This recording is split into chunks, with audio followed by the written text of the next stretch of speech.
ಈ ಕಾಂಗ್ರೆಸ್ ಸರ್ಕಾರಕ್ಕೆ ಯಾವುದೇ ಒಂದು ಮಾನ ಮರ್ಯಾದೆ ಯಾವುದೂ ಕೂಡ ಇಲ್ಲ. ಇವತ್ತೆಲ್ಲ ಪತ್ರಿಕೆಗಳ ಮುಖಪುಟದಲ್ಲಿ ಕೇಂದ್ರ ಸರ್ಕಾರ ವಿಬಿಜಿ ರಾಮ್ಜಿ ಏನು ಹೊಸ ಕಾಯ್ದೆಯನ್ನ ತಂದಿದ್ದಾರೆ, ಅದರ ವಿರುದ್ಧವಾಗಿ ರಾಜ್ಯ ಸರ್ಕಾರ ಜಾಹೀರಾತನ್ನು ಇವತ್ತು ನೀಡಿರುವಂಥದ್ದು ಇದು ನಾವು ವಿರೋಧಿಸ್ತೇವೆ.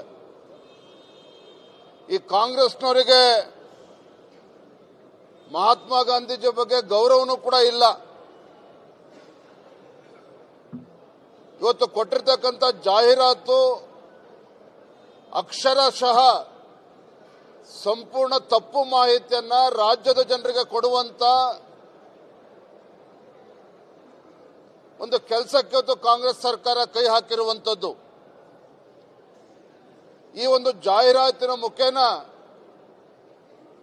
ಕಾಂಗ್ರೆಸ್ ಸರ್ಕಾರ ಇವತ್ತು ರಾಜ್ಯದಲ್ಲಿ, ಕರ್ನಾಟಕ ರಾಜ್ಯದಲ್ಲಿ ಒಂದು ರೀತಿ ಅರಾಜಕತೆ ಸೃಷ್ಟಿ ಮಾಡುವಂತ ದುಸ್ಸಾಹಸಕ್ಕೆ ಕೈ ಹಾಕಿದ್ದಾರೆ. ಆ ಜಾಹೀರಾತನ್ನು ತಾವು ಗಮನಿಸಿದ್ರೆ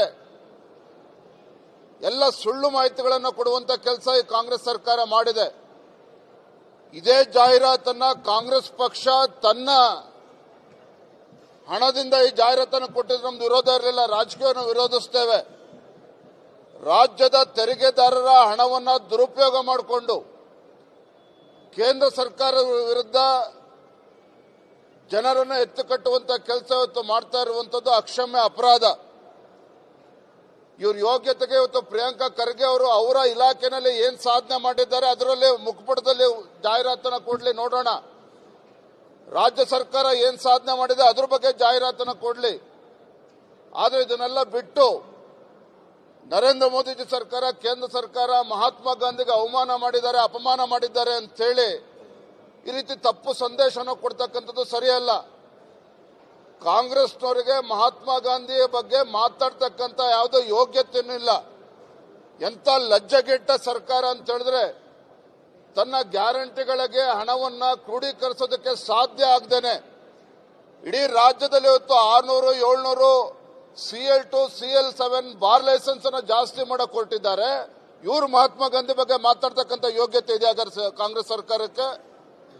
ಮಹಾತ್ಮ ಗಾಂಧಿ ಬಗ್ಗೆ ಕಿಂಚಿತ್ತೂ ಕೂಡ ಕಾಳಜಿ ಇಲ್ಲ. ಬಹುಶಃ ಇದೆಲ್ಲ ಕಾರಣಕ್ಕೇನೆ ಈ ಕಾಂಗ್ರೆಸ್ನವರು ಅಯೋಗ್ಯರಿದ್ದಾರೆ, ಕಾಂಗ್ರೆಸ್ನವರು ನಾಲಾಯಕಿದ್ದಾರೆ ಅನ್ನುವ ಕಾರಣಕ್ಕೇನೆ ಬಹುಶಃ ಮಹಾತ್ಮ ಗಾಂಧೀಜಿಯವರು ಸ್ವಾತಂತ್ರ್ಯ ನಂತರದಲ್ಲಿ ಈ ಕಾಂಗ್ರೆಸ್ ಪಕ್ಷವನ್ನ ಸಂಪೂರ್ಣ ವಿಸರ್ಜಿಸಿ ಕಾಂಗ್ರೆಸ್ ಅನ್ನ ವಿಸರ್ಜನೆ ಮಾಡಿ ಈ ಅಯೋಗ್ಯರಿಗೆ ಇದನ್ನ ಮುಂದುವರಿಸೋದಕ್ಕೆ ಬಿಟ್ರೆ ಯಾರ್ಯಾವ ಸ್ವಾತಂತ್ರ್ಯ ಹೋರಾಟಗಾರರು ಕಾಂಗ್ರೆಸ್ ಅಡಿಯಲ್ಲಿ ಹೋರಾಟವನ್ನು ಮಾಡಿದ್ರು ಅವ್ರಿಗೂ ಕೂಡ ಅಪಮಾನ ಮಾಡ್ತಾರೆ ಅಂತ ಗೊತ್ತಿದ್ದೇನೆ ಮಹಾತ್ಮ ಗಾಂಧೀಜಿಯವರು ಕಾಂಗ್ರೆಸ್ ಅನ್ನು ವಿಸರ್ಜನೆ ಮಾಡಿರಿ ಅಂತ ಹೇಳಿದ್ರು ಕಾಣುತ್ತೆ. ಒಟ್ಟಾರೆಯಾಗಿ ಕಾಂಗ್ರೆಸ್ ಸರ್ಕಾರ ತನ್ನ ಲೋಪದೋಷಗಳನ್ನು ಮುಚ್ಚಾಕೊಳ್ಳುವಂತ ಸಲುವಾಗಿ ತನ್ನ ಸರ್ಕಾರದ ಯಾವುದೇ ಸಾಧನೆ ಇಲ್ಲ ಜನರ ಮುಂದೆ ಹೇಳ್ಕೊಳ್ಳೋದಕ್ಕೆ ತರಾತುರಿಯಲ್ಲಿ ಅಧಿವೇಶನವನ್ನು ಕೂಡ ಕರೆದು ಈ ರೀತಿ ಜಾಹೀರಾತನ್ನು ಕೊಟ್ಟು ಜನರ ದುಡ್ಡನ್ನು ಕೂಡ ಹಾಳು ಮಾಡಿದ್ದಾರೆ. ಜನ ರಾಜ್ಯವನ್ನ ಒಂದು ರೀತಿ ಅರಾಜಕತೆಗೆ ತೆಗೆದುಕೊಂಡು ಹೋಗ್ತಕ್ಕಂಥ ಕೆಲಸ ಮಾಡ್ತಾ ಇದ್ದಾರೆ.